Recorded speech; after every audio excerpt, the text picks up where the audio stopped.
Welcome to How Positive Are You, episode 36. I am very pleased to have British journalist Neville Hodgkinson with us today, along with, as usual, my co-host, Terry Michael. Terry? Thanks, David. I'm really pleased to have Neville as our guest, a fellow journalist. He had a much more distinguished career as a journalist than I did. I turned into a political press secretary, and I'm turning back to investigative journalist to discuss this strange, mysterious virus, HIV, and this amorphous syndrome called AIDS. Before we do a formal introduction of Neville, David, why don't you tell us if we got any feedback from our listeners? Yes, we got some feedback on my Facebook page, and anybody who's a listener to the show can join me on Facebook, and I always post episodes there, and you can comment there. Brian Carter, for example, talking about episode 35, Juan's Journey, an absolutely fascinating podcast. Do not miss it. Somebody else named Goss responded, someone who doesn't actually have HIV who had a viral load of 49,000. Brian, I acknowledge you as the new master of understatement. To call this podcast absolutely fascinating must be the understatement of the millennium. To do any better, you need to have been born British. This show shows that not only is viral load irrelevant to health, but it's also irrelevant to whether you have or not you have HIV to begin with.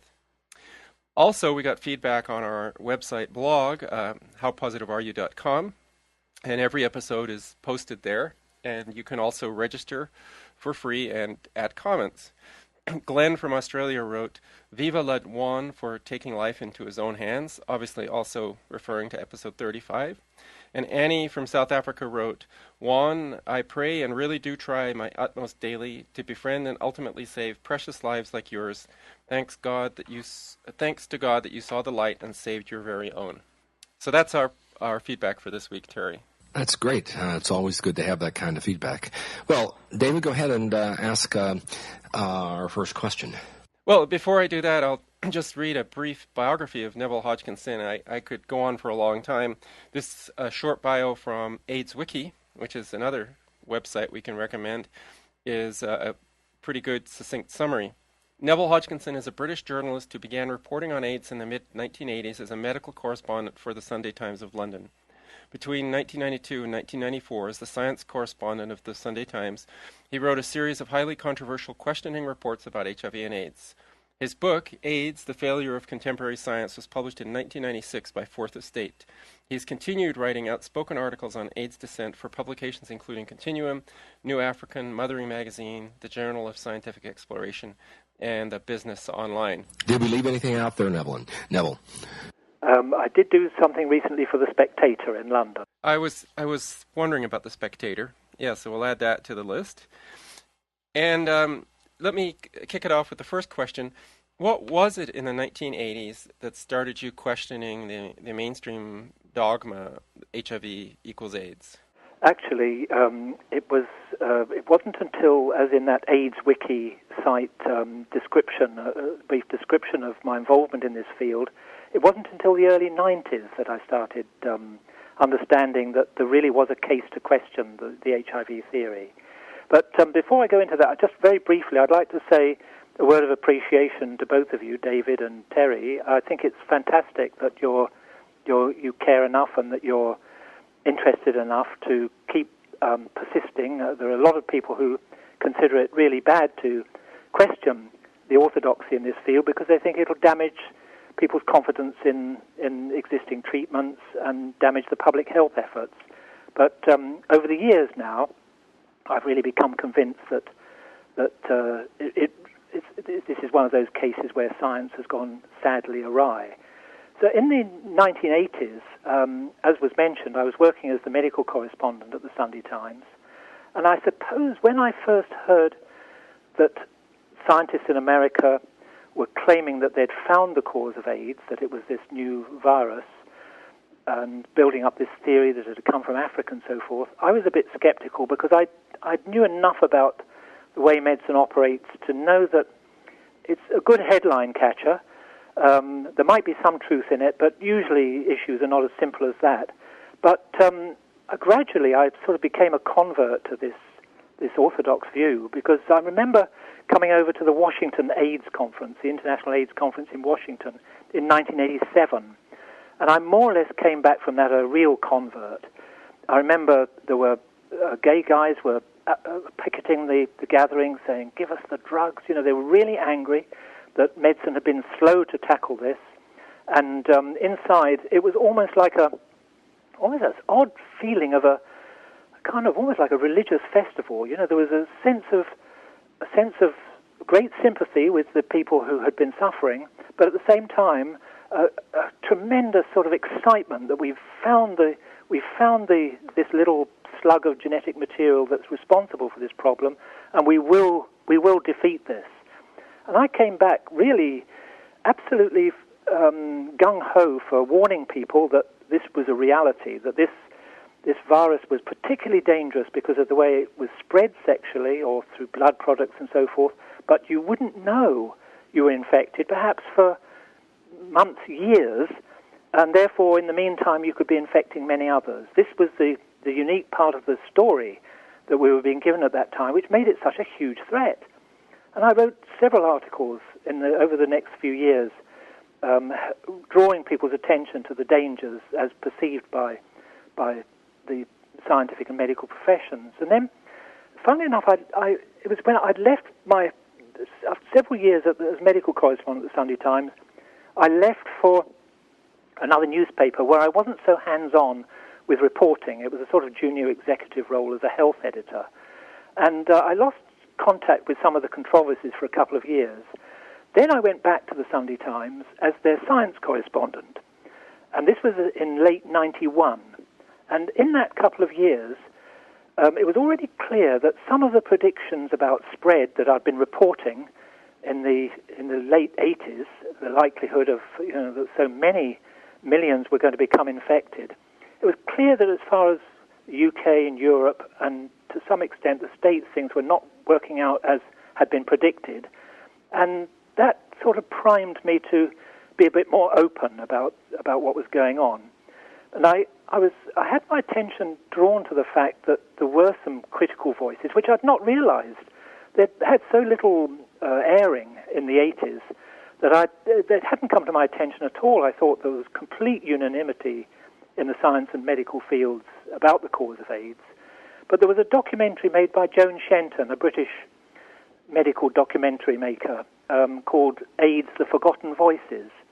And she had drawn this to my attention. I'd actually been a bit dismissive. I wrote an article about it when I was at this other paper that was a bit dismissive. But she said, when I was back at the Sunday Times, she said, you really should have another look at these issues. And she said one of the things that I'd quoted, a British government study that I'd quoted as refuting the case against HIV, she said that it wasn't solid. If I went to the data, I'd find that the summary that had been put out by the press people didn't accurately reflect what the data showed. And just a second, what you meant was that this government paper supposedly refuted the dissidents. That's right. Yes, it refuted Peter Duesberg had featured strongly in this documentary, and the government paper, which was about haemophiliacs, appeared to refute totally his argument that HIV was a harmless passenger virus. And so when Joan Shenton told me that she felt that I'd been mistaken about this, I was a bit put out. I thought, well, I'd better check this. And I went back to the original material and found that she was absolutely right. And that was the turning point for me. That's what made me start to realize I've got to look at this story a bit more closely. Was this related to the graph that came out in the Lancet, which showed death rates from HIV positive hemophiliacs increasing, but death rates from HIV negative hemophiliacs not? But the death rate didn't start to increase until 1987, which is of course when AZT came out. Was that similar information? Similar information, exactly. And it was only later that I found that when the hemophiliacs in the 80s had been exposed to very high levels of other people's blood proteins, the factor VIII that they needed to make good their clotting deficiency was made by pooling blood from thousands, hundreds of thousands of donors. And it was sort of a dirty treatment. It did its job, but it exposed you to a lot of people's blood. And I remember reading that a haemophiliac with serious levels of the disease, needing a lot of factor VIII, would be exposed to the blood proteins of 2 million donors in the course of a year, which is, by any reckoning, a pretty unhealthy state of affairs. And there was hope that this treatment would be more valuable than the damage that was coming through. And then the HIV theory came along, and the deaths that were beginning to occur in these haemophiliacs exposed to these other people's blood on such a level were attributed to HIV. But studies started to emerge showing that when haemophiliacs were switched to a new form of factor VIII, this blood clotting factor that they were missing, that was made through genetic engineering techniques, one of these wonders of modern science, and that didn't have all these unwanted proteins, their T cells did a U-turn. From having been in decline, they started to rise again. This was Luc Montagnier, the Nobel laureate, as he later became, and the scientist who'd first suggested that a retrovirus could be the cause of AIDS. He drew attention to this fact at some of the conferences I attended. Before I ask my first question, let me make a couple of quick observations on things Neville said. And I speak as a 63, soon-to-be 64-year-old gay man who has been for the last 35 years here in the epicenter of invention of the AIDS virus, Washington, D.C. area where the National Institutes of Health are located. It took me a lot longer than Neville to find out there was any criticism. He, as a health and science writer, took 4, 5, 6 years. It took me 22 years. I went through this in my early 30s, observing it in the 1980s. It was not until February of 2007 that I learned there was any criticism of the single pathogen theory. And the reason for that I understand very well as somebody who's been part of the conventional journalism and political community, as a former political press secretary and a reporter, because we have never seen a word in American mainstream media allowing through any of that criticism. And as far as your observation about seeing gay men picketing this 1987 meeting in Washington, it's because gay men wholeheartedly embraced the single pathogen theory, making it everybody, quote, everybody's disease, because it pretty much let us off the hook from the early thoughts. This was a multifactorial syndrome caused by unrestrained sexual experimentation. Now, that's the kind word. We were screwing like bunnies is the unkind description of it. Passing old pathogens around incestuously in urban gay enclaves, and using all kinds of toxins in the form of both legal and illegal drugs, and being a hated minority with the psychogenic impact of that stress, fear, anger. So that is how I learned about it 22 years after the theory. Now let me ask you your first question. I'm going to ask you this as somebody who has spent his whole career in mainstream journalism in America, in mainstream politics. I was press secretary for one of the National Party committees. If I attempt today to get any piece I write in some mainstream publication in the United States, or even if I speak to a middle-aged gay man, they look at me like I am crazy. Tell me about the Sunday Times of London. How long did they let you get the truth in the paper, Neville? It was a very extraordinary set of circumstances, really, that allowed this to happen. For one thing, Andrew Neil was the editor. He's a guy who was a very high-profile editor for many years of the Sunday Times, about 10 years at the helm of probably Britain's leading newspaper. And when the first news about HIV was coming out, a bit like myself, he was skeptical. But when I'd come back, like this full convert, he was a bit reluctant, but he felt, well, Neville's the one who's been to the conferences, and, his instinct was that it wasn't as simple as we were all making out. But but he gave me my head on it, and all credit to him for that. But during that 2 years when I was away on another newspaper, he had, towards the end of that period, Michael Fumento's book on the myth of heterosexual AIDS had come out. And Andrew had run one or two pieces from this, and he'd been intensely criticized for even, never mind, it wasn't questioning the basic science, but it was just saying that this isn't spreading like we thought it was going to. And it was he was very, very strongly criticized.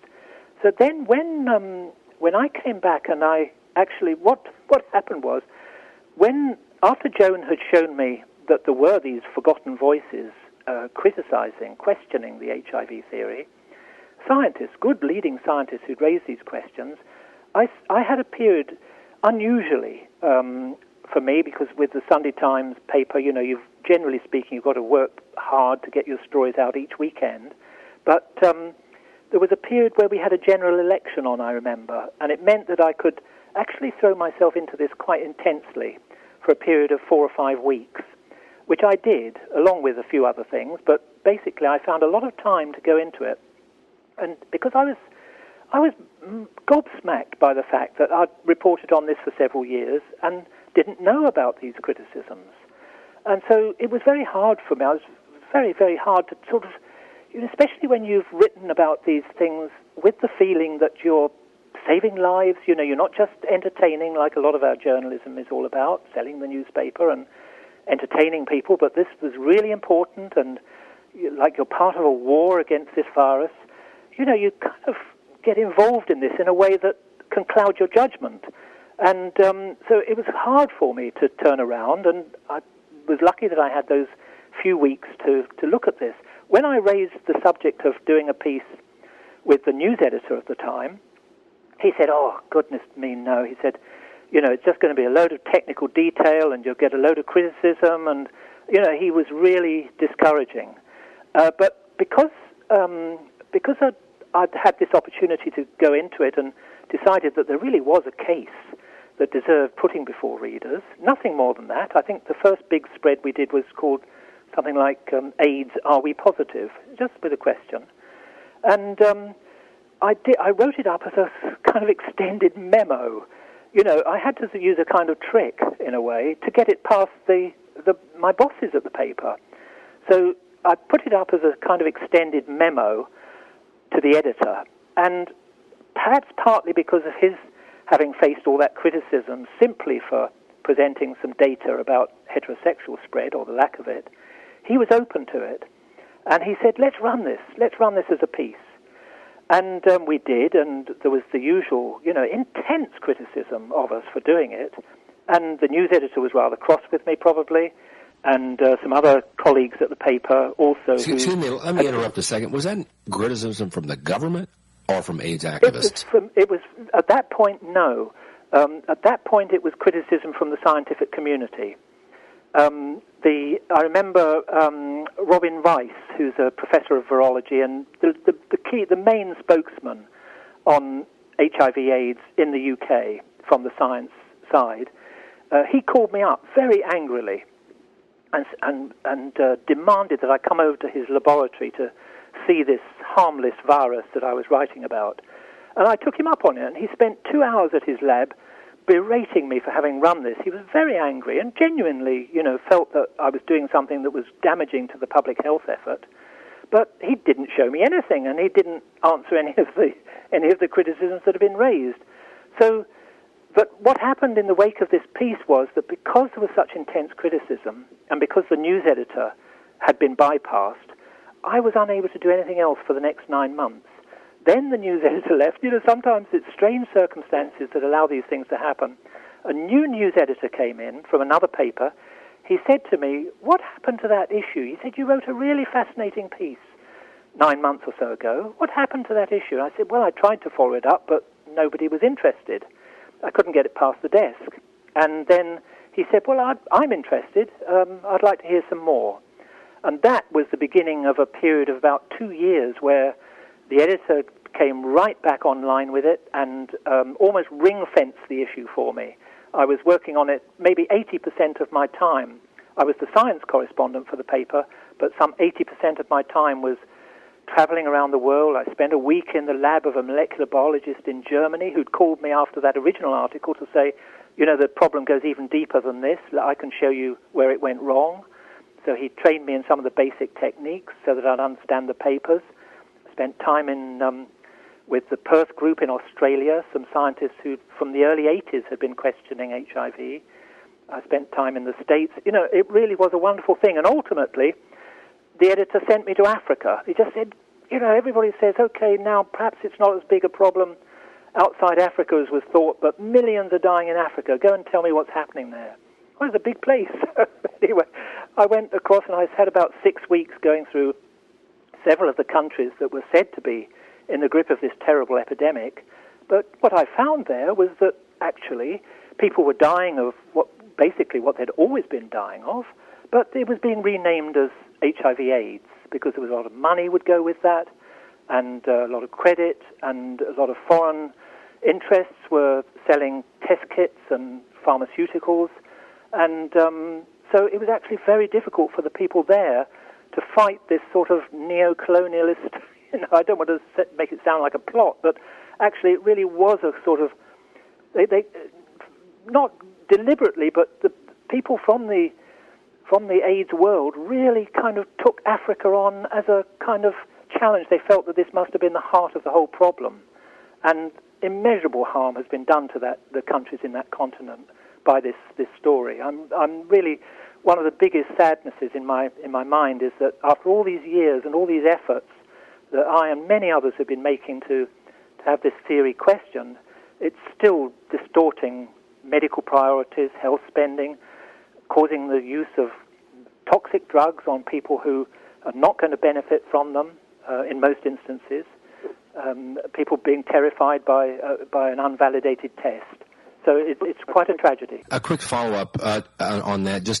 I ask you about, you said it was the scientists who blasted you. Did you get any support from the gay community or any blasting from the gay community on your stuff? Oh, very much so. In that first episode, when we just ran this AIDS Are We Positive story, it was mostly from the scientists. But when I got going on this later period, 9 months or so later, the criticism came from everyone. And I was really taken aback by this. I did one story that really showed very clearly that the HIV test was unvalidated. It did not mean what people thought it meant, and therefore it wasn't the death sentence that people had been led to believe. I thought the gay community would be really pleased and interested to know this, but they were just as critical as anyone else. It really was an astonishing thing. At least the leadership of the gay community was very critical. And this time, criticism came from everyone. It came from the health spokesman of the three main political parties. It came from left. It came from right. I was called a flat earther. I was called the pariah of my profession. Absolutely amazing levels of criticism. It was completely unprecedented in my career. I got a couple of questions about Africa. Well, the first is just a comment that one of the most serious health problems in Africa is anemia, and AZT, which was widely used and probably still is in Africa, has anemia as one of its major side effects. That just struck me as completely crazy. But a question about the testing. When you were there in the 1990s, early 1990s, what kind of testing did you find that people were doing in Africa? They were using the ELISA test, the simple test for the HIV proteins in a kind of mix. The tests, the ELISA test was said to be improved after, instead of just taking the proteins as a general mix, it was that the scientists knew more which proteins had been put into the test, and they felt that they were more specific determinants of HIV being present. But they differed. I remember being told by scientists in Lusaka in Zambia, at the main hospital there, that because the tests came with aid, you see, so they would get aid from a particular country, but on condition that tests from that country were used, that the money was spent on products from that country. And sometimes the country or source changed. And they said each time they would find that they had very different rates of HIV positivity according to which tests they were using. So it was clear to them when I pointed out, it's like I took with me one of the key papers from the Perth group demonstrating that the HIV test was unvalidated and non-specific. And when I showed this to some of these guys, it sort of licensed them to say, well, yes, this is what we're seeing, that it just doesn't add up. But otherwise, they were prisoners of what the Western scientists were telling them, because so much money came with it as well. I remember some of them telling me that, they could get more in expenses on a foreign trip than they'd earn in a year. And ultimately, the golden handcuffs worked, and most of those doctors kept working in the only medical profession that really provided a good income. It was very, very sad. They were good people. When you pointed out what was happening, they recognized it, but the groupthink was so powerful that people couldn't sustain that questioning perspective for very long. Let me ask you a question about your own, where you fall on this question of is it real or is it not? Do you fall near the Duisberg thought that there is some code written in nucleic acid to cover the little protein, but it's like thousands of others, simply a harmless passenger virus? Or are you more in the camp of the Perth group saying that it's never properly isolated, it was simply inferred incorrectly from reverse transcriptase, inferred from the set of proteins that Gallo found in the blood of less than the majority of his AIDS blood samples? I personally don't think it makes much difference either way, but where do you find yourself? I find myself more on the Perth group end of things. We ran a two-part series of articles in The Business, which was a paper that Andrew Neil edited in the UK after he'd left the Sunday Times, but he retained an interest in this subject, and that was a paper that did take a few articles from me in more recent years. And this really showed, I think, pretty clearly that, and certainly there was no refutation from anyone, that what happened was that Gallo and Montagnier could not find anything substantial in the cultures that they prepared. When they filtered the material, it's a kind of filtration process where it's put through a centrifuge, and at a certain density gradient, you're supposed to have collected there your retroviral material. Maybe there'd be other contaminants, but if you've got an active retrovirus, you should be able to see these particles there, and some similar particles, and quite a lot of them. They were never able to do that. But what they did do was take from that concentrated material various proteins of unspecified origin, and they based the test on those proteins. But because the proteins had come from samples from men with AIDS or at risk of AIDS, they do have some meaning. They do indicate there were abnormal levels of these proteins in the blood of people with AIDS and at risk of AIDS, not always, but usually, and therefore those proteins do indicate that the immune system is activated or compromised in some non-specific way, some unspecified way. There is a link, and this, for me, explained one of the most powerful arguments used for HIV being the cause of AIDS at the outset of when the theory was first launched, which was that there was a close correlation between testing positive and risk of illness. It's absolutely true. There were studies showing that, and people thought that that was causative. But actually, it was a consequence of closed reasoning. You didn't need to have any virus in this loop. You just had to have proteins from people who are at risk being used to create a test which was then predictive of people who were at risk. And one of the fundamentals of science is that correlation is not causation, Absolutely. even when it really looks like it. That was forgotten. Two follow-ups on that, though. First of all, do you accept that there are people who are HIV positive and who never have health problems? That it's not always indicative of a health problem? Oh, most certainly, yes, because for one thing, you can be HIV positive at one time and then not at another. Right. There's a clear indication that this is a response of the immune system that may even be beneficial in some cases, but there is a correlation. Yeah, actually, there's been quite a few guests on our show who've been HIV positive at one point, but not later. That's because, I mean, you can have, as we pointed out many times, there are up to 70 different conditions that can cause the expression of these proteins. Yes. So is it an expression of being infected by a 9,000 base pair code written in nucleic acid and covered with some protein, or is it one of these other 70 things? Right. Another point that we brought up earlier with the hemophiliacs is that once you were identified as HIV positive, you were much more likely to be heavily medicated. Even in the pre-AZT era, you were considered to be at risk. Therefore, you would be considered to be at risk for PCP pneumonia. Therefore, you'd get ceftriaxone or other drugs, antibiotics. So that was also a confounding factor, that if you're HIV positive, you're going to receive more medications, which could also be harmful.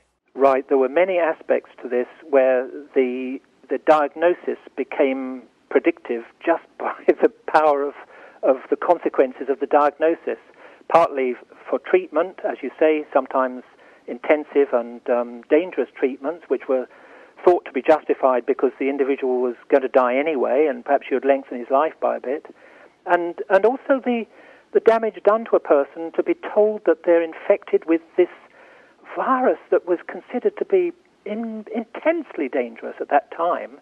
And the groupthink was that, you might have a couple of years if you were lucky at one point, and then certainly that you'd be dead within a few years, but try and make the most of it in the meantime by taking these medicines. And so the psychologically damaging effect, I think, also comes through to add to the risk of illness. Let me, if I can, try to quickly describe the state of the HIV AIDS industry in the United States, and then get a comparison to what's happening in the UK. We have, it's hard to get a number, but someplace close to 10,000 nonprofits dealing with the subject. You would call, the rest of the world would call them NGOs. We would that have multi-million dollar budgets and thousands of employees. We have at least several thousand federal, state, and local HIV agencies. In Washington, D.C., for example, there are 90 nonprofits in the Washington area. There is an HIV AIDS administration in the District of Columbia that has a $165 million budget and 125 employees. We obviously have all of the physicians who buy into it, who prescribe the expensive tests and prescribe the chemotherapy. We have at least a $10 billion AIDS chemotherapy industry, most of it centered in the United States. It is a big, big business. What's the current state of that in the UK? And part of the reason you can't say anything, or you're called an Holocaust-style denialist in the United States, is that the industry, not by people getting around in a conference room and engaging in a conspiracy, but simply it expresses itself in a way that you're come down on hard because you're challenging the high church of AIDS or the big business. What's the state of that in the UK? It's really very interesting. It's very different, firstly. I would say that in one sense, the censorship, the mindset that says that HIV is the cause of AIDS, nobody's, apart from the Sunday Times, nobody's taken that up, nobody's put it out in any major way that there are questions about that. And the work that I did at the Sunday Times and that Andrew Neil sanctioned and did at the Sunday Times is regarded as some sort of blip on the radar that was just a sort of freak event. So you've never seen a piece in Sunday Times since your pieces and his, correct? No, quite the contrary. At one point when I wrote to my successor as medical correspondent, who is very clear that what the work I'd done was justified and fully supports it. But when I asked her to put an idea up to the subsequent editor, for a piece about one of the developments, she got a one-word answer back, no. He didn't. The moment he took over as editor from Andrew Neil, who was moved to New York by Murdoch for a while, not because of this AIDS issue, but for some other reasons. The moment he took over, he sent several of his executives to ask me to do non-AIDS stories, and I knew that my number was up with this. So I put my notice in the next day, and he hasn't touched the subject since. Except that when my book came out, he about a month before it was due out, they got hold of a copy and did a trashing job on it. Are there lots of NGOs now still? I remember reading somewhere that at one point there were more NGOs in the UK than there were AIDS cases. That may be apocryphal, but are there huge numbers of these NGOs around? Are there lots of agencies? It's fading.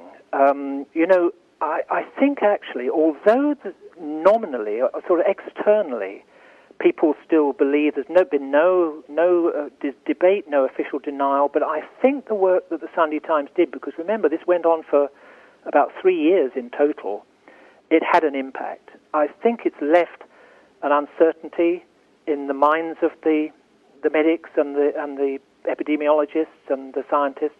And let me make a point as a journalist.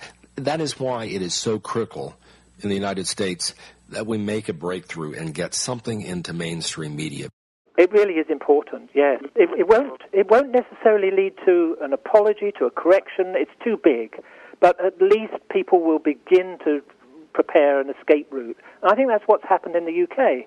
It's acknowledged now that we have fewer deaths from AIDS each year in our nation of 65 million people than die from falling downstairs. And there aren't that many organizations to stop people from falling downstairs. No. And because the drugs are used much more judiciously, the testing is done much more cautiously. A whole host of changes have come in since those panic years. And now just exactly the opposite is occurring here. There is this constant outdoor advertising in gay publications, advertising to the African American community in Washington, which in Washington, D.C., we have about 600,000 people, about half are African American, demanding that everyone get tested, and aiming at just as much as heterosexuals as to gay men. And we're seeing our CDC come up with this, everybody's got to be tested. We're right back to the 1960s when it's everybody's disease and everybody's at risk, when the facts are so clear that is untrue. When Dr. I'm losing his name, who headed WHO and in Brent Leung's film, talks about heterosexuals at no risk. Well, you wouldn't know that from the CDC in America and all of the local agencies pushing testing. But I guess the question is whether it's filtering down to the average person, because there's a lot of advertising. Like there's advertising, you should exercise more, you should eat better, and how much impact does that have on people who don't exercise? Well, the fearful part here, though, is they are encouraging doctors to make it part of every routine physical, to encourage doctors to encourage all their patients to take these dangerous drugs. I have time to take this test and then take the drugs. It's incredible to me, because the whole of Europe has cottoned on to this now, that this is, that things were pretty seriously wrong with what we reported and believed in the 80s and 90s, and it's pretty widely accepted now that this is, there is AIDS, there is a syndrome, sometimes with no obvious causes from the traditional kind of things that can cause immune deficiency. And all we would have to in the United States to even come to this conclusion is look north across our border to our 51st state, to Canada, the nation of Canada, and see that Canada's version of the Centers for Disease Control reported in the last numbers I saw, I think they were for 2008, they came up in the entire year of 2008 in a country of 34 million people with 228 new AIDS cases. And that's the number of people who might be struck by lightning or hit by a truck, because they don't define AIDS the way the United States does by T-cell counts. You have to actually be sick in Canada to have AIDS. I'm sure more people get hit by trucks in Canada than 228. Well, it's all that drinking up there, David. Exactly. Well, maybe hit by snowmobiles. But those are, I do think that there is a syndrome in which the immune system can go into terminal decline.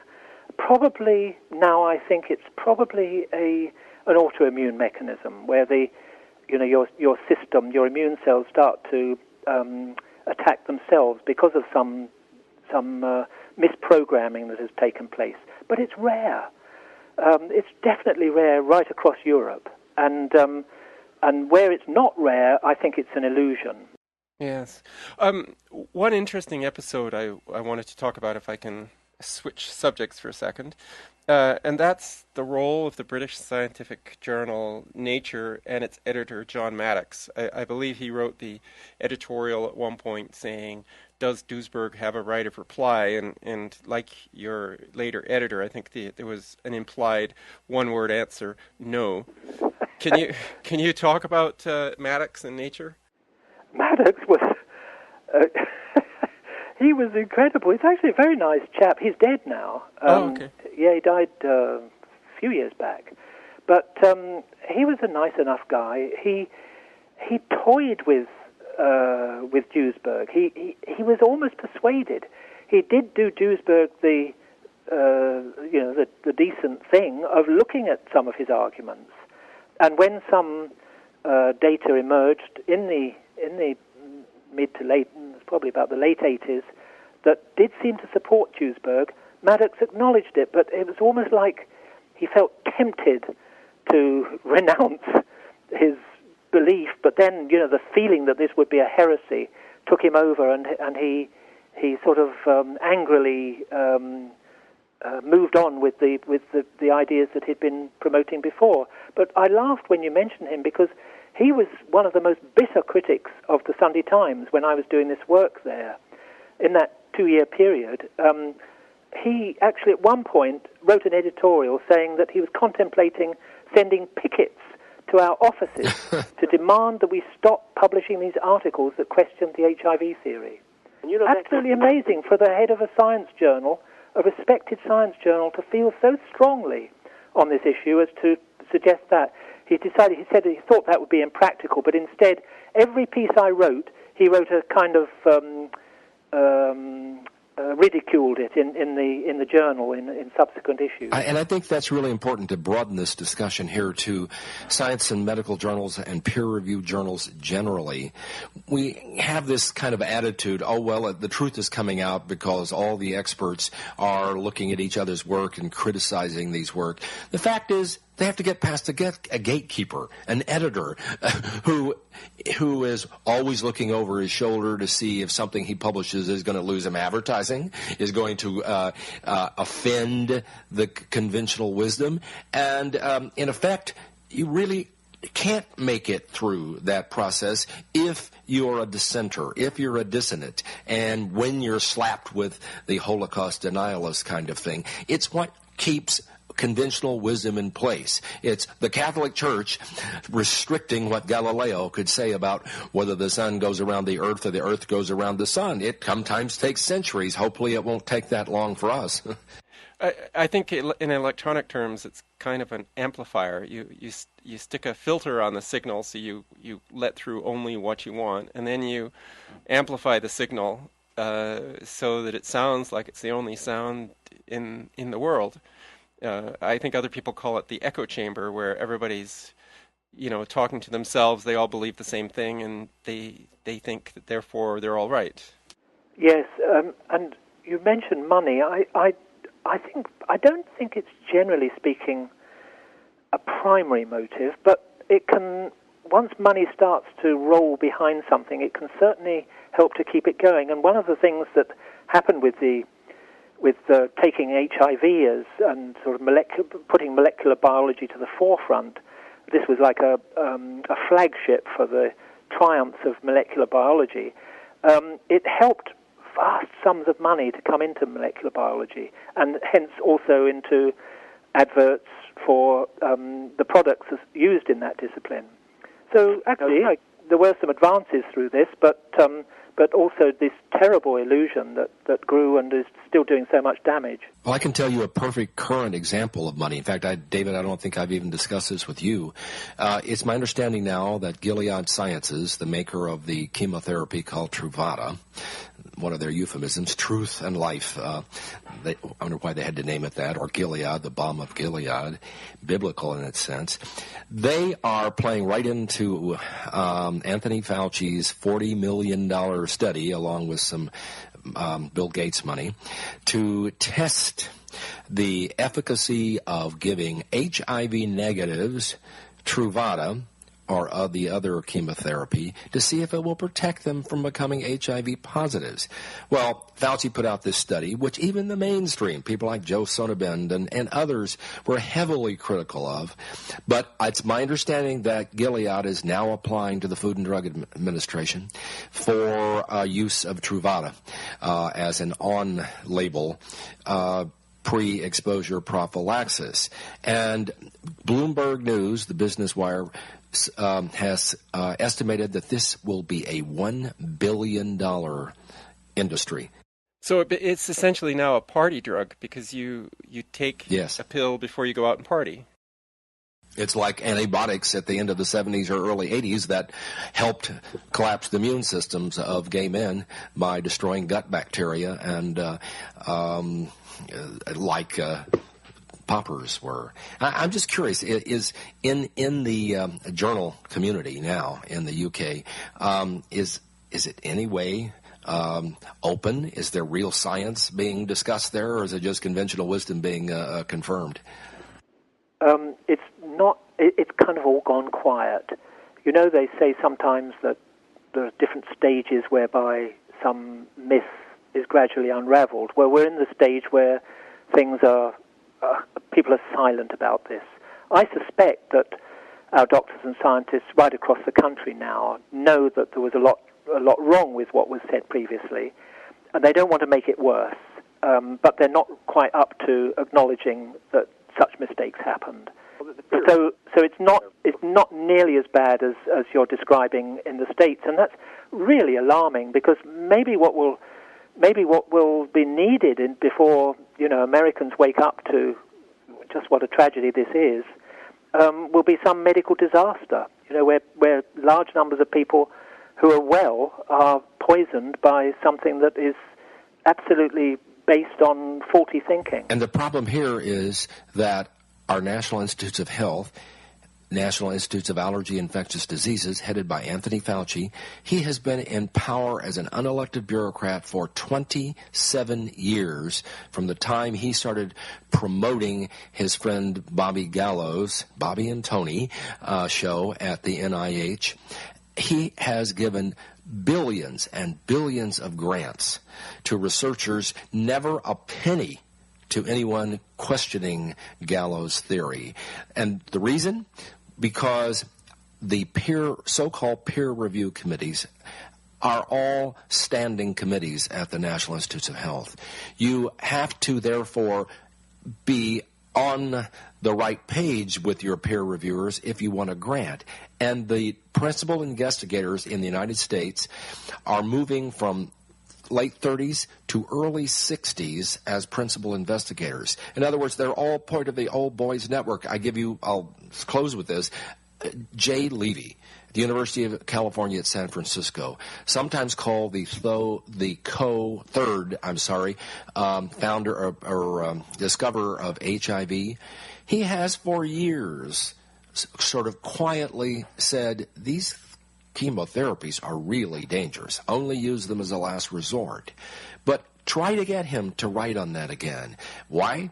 He has gotten $25 million from the National Institutes of Health for his research on HIV. He has written a mainstream textbook on it. Money talks when it comes to trying to get anybody to be able to present any research, do any research, present any honest views.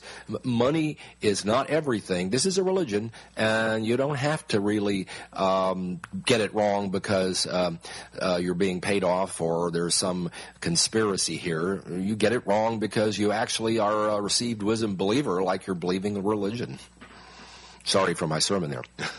Yes, no, it's true, and it's sad because science is a noble pursuit, but it's really like the title of my book was AIDS: The Failure of Contemporary Science, and that bombed too, back in the mid-90s because it was pretty heavily criticised by just about everyone, except some people from the alternative and complementary fields who appreciated it.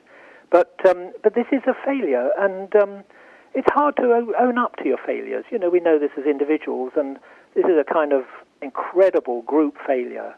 And it seems as if it's only maybe the internet offers hope. People like yourselves, more and more people listening, more and more people reading, and at least that sort of tremendous censorship can't be applied to the internet in the same way that the mainstream media have applied such censorship. But it's a slow process, isn't it, at the moment? People can't change their minds. I have a favorite quote from Tolstoy. Most men can seldom accept even the most obvious truth if it would oblige them to admit the falsity of conclusions which they have woven into the fabric of their lives. Wow. These folks have woven this deeply into the fabric of their lives.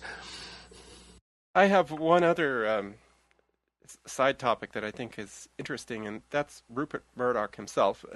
Amongst progressives, and I guess I include myself in that group, he's probably the most hated person in journalism, in the press. He has right-wing views. He's kind of a monopolist. He has incredible influence with politicians. There's implications or inferences that he may have helped start the war in Iraq, and yet he was the one who opened the window for a breath of fresh air on this matter. Do you think that had anything to do with Rupert Murdoch, or did he have a very hands-off approach to his journals if they were making money? No, he had a hands-on approach. Andrew Neil, when he left the Sunday Times, wrote a sort of retrospective, and it was very clear, as others have said, that Murdoch, with his main news outlets, he's very hands-on. He's a journalist through and through, and as well as a businessman. And I think, yes, I understand why sometimes people see him as a malign influence, but there's some tremendous positive things he's done in this country. For one thing, we owe the survival of many of our newspapers to him, because he broke the hold that the old print unions had, which in this country was incredibly powerful. They weren't allowing the new technology to come in. The old hot metal guys who didn't like to see their skills made redundant. They had a tremendous power, and none of the other newspaper proprietors had been willing to challenge them. Murdoch did. Moreover, his Sky television, which we've had beaming programs in this country for many years now, is much more radical than the BBC. The BBC has been like an absolute propagandist on this HIV AIDS issue. They've been as bad as, the New York Times. Let me inject here, David. As a libertarian, I don't have that same view of Murdoch, but the liberal New York Times is the chief propagandist in the United States for AIDS. They are. They publish The BBC has been here, along with one or two liberal newspapers like The Independent, has been which in many ways I respect, but on this issue, they got it 100% wrong. The New York Times savagely, repeatedly blasts Mbeki as a murderer. On the front page of their paper a couple of years ago, when this hideous so-called study from Harvard's HIV unit took the UN AIDS numbers of 350,000 South Africans a year die from AIDS, which is so outrageous when you look at the number of death certificates, about 5% of that even attributed to AIDS. They put this on the front page of the paper, basically saying Mbeki was a killer. Yes, they've been propagandists on this issue from the start. Now let's name their names: Lawrence K. Altman and Donald G. McNeil Jr. They are the propagandists for AIDS. They are. Well, I've seen that, and there have been one or two guys in a similar position over here. But the important thing to remember is that they believe they're right. They're like they're like religious zealots in a sense. You mentioned this religious element to the story. They're good people who got it in their heads that this terrible threat was facing humanity, and that the nation and the world must be alerted to it, and that no reports or facts or opinions that could counter this war must be allowed public airing, because it could weaken the battle against AIDS. So they've not done it for financial reasons. They've done it really with good motives, but very bad consequences in my own view. Yes, the liberals have been awful on the issue of HIV and AIDS, and any time you try to get anywhere, they always drag out that you're anti-science, homophobic, imply that you're a Holocaust denier and flat earther and a whole bunch of things. So yeah. I guess it's no surprising. I'm sure as a gay man that I'm thought of as some middle-aged gay man who I know as kind of a self-denialist.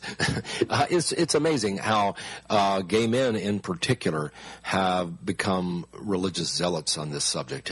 You are trampling on the graves of our dead, basically, is almost what I'm told when I attempt to make this argument. Again, I point out, I didn't know this before 4 years ago. I stumbled onto it on a website. Well, we're getting very near the end of our hour, Neville. This is a fascinating conversation, and I'm really glad that we were able to offer this to our listeners, because I am a believer that what we need to do is to focus on history. Because people say, well, how could this just have happened? They have to know the history. They have to know how it unfolded step by step before their minds can be opened. Yes, I think you're quite right.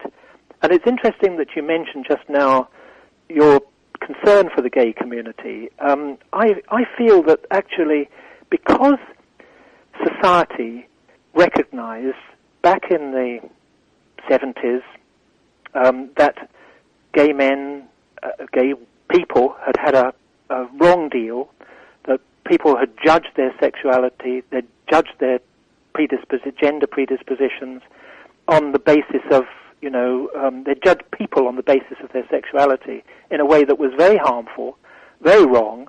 And so it's like the HIV/AIDS story became like like a flagship for gay lib.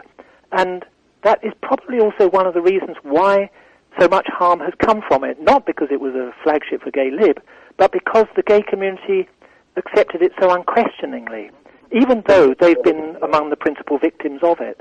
And so I hope that perhaps the gay community, will take that responsibility to listen more and more to people like yourselves and look again and see how this came about, and perhaps bring an end to this tragedy. This is a token for the left-right debate in America. The left says, those evil right-wingers, they won't let us have condoms or needle exchanges. The right says, well, we hate the sin, but we love the sinner, so we're going to give alms to the poor in these drugs to people in Africa, and we are going to show our Christian duty here by doing that. So it sort of unites the left and the right in the United States. They can both feel good about saving gay men. Yep, the same happened over here. Yep, that's absolutely true. That was the case, but now, as I say, there's a silence right now. Silence is golden. David, do you have a last question? I agree with you. It's been a fascinating conversation, and I really appreciate having an opportunity to have an hour with Neville Hodgkinson. It's a real privilege. And we hope that Neville and many of our listeners will come to the Rethinking 2011 conference here in the epicenter of the AIDS-causing HIV in Washington, D.C., December 1 through 3 of this year. We're going to start it on World Afraids Day, as we call it. World AIDS Day, they call it. David? Yes, I hope that we will see Neville and you, Terry, and a lot of our listeners at that conference. And thanks so much for being on the show. Thanks to our listeners for joining us today. Yes, thanks to all of you. It's really great work, and the world really needs to wake up on this one. Thanks for your work, Neville. Goodbye. Goodbye. All the best. Thank you.